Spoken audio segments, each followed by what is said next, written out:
So this is my video about the estrous cycle. I'm first just going to draw out the whole diagram and then I'll just kind of talk about each phase.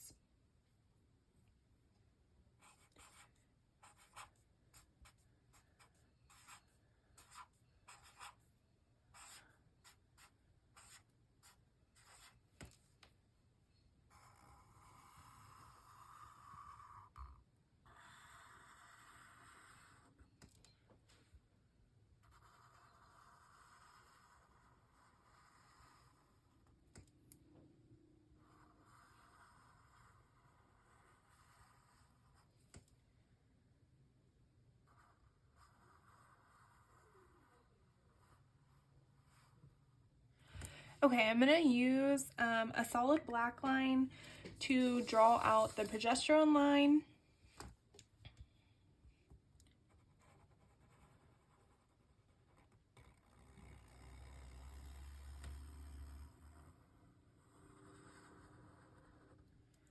And then I'm going to use a dotted line to draw out the estrogen line, hormone.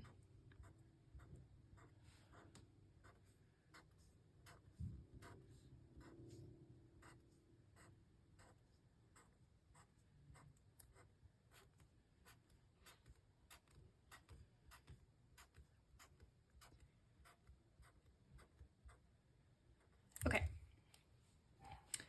so let's see. The first phase of the estrous cycle I'm going to talk about is called estrus, which is this very small phase right here.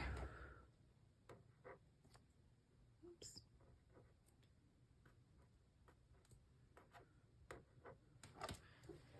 All right, so estrus is classified as the period where the female is receptive to the male.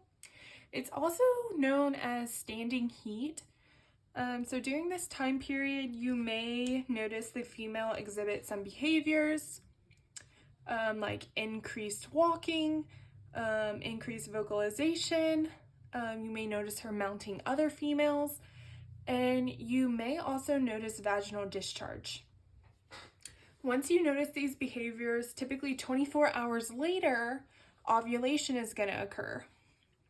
So, if it's a cow you're working with and you're planning to artificially inseminate her and you see this behavior in the morning, you're going to want to wait until the evening to AI her. And if you notice this behavior in the evening, you're going to want to wait until the morning to AI her.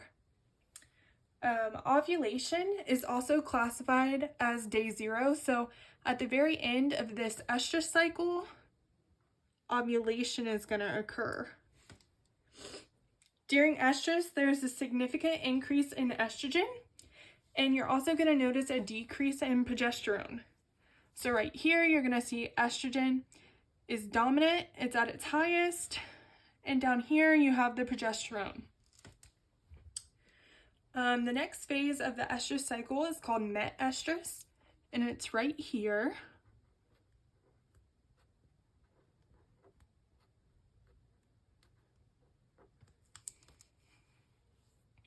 Met-estrus is the period between ovulation and the formation of a functional CL.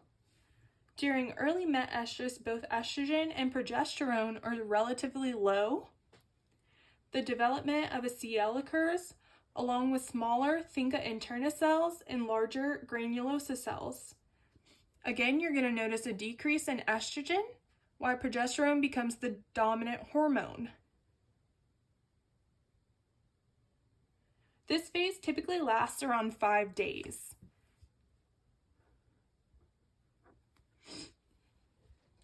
The next phase is called diestrus. So you come from met-estrus all the way over here to diestrus.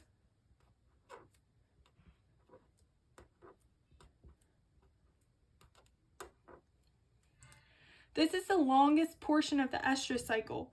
It typically lasts from day 5 to 6 to day 16 or 17.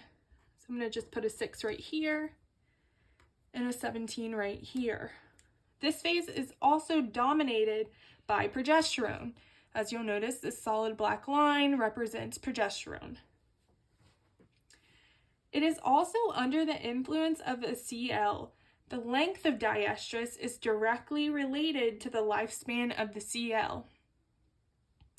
At the end of this phase, the CL lyses and the next phase begins. The next phase is called proestrus.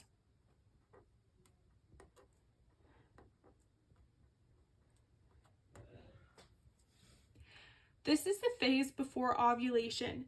It begins with luteolysis. This phase occurs during day 17 to day 20.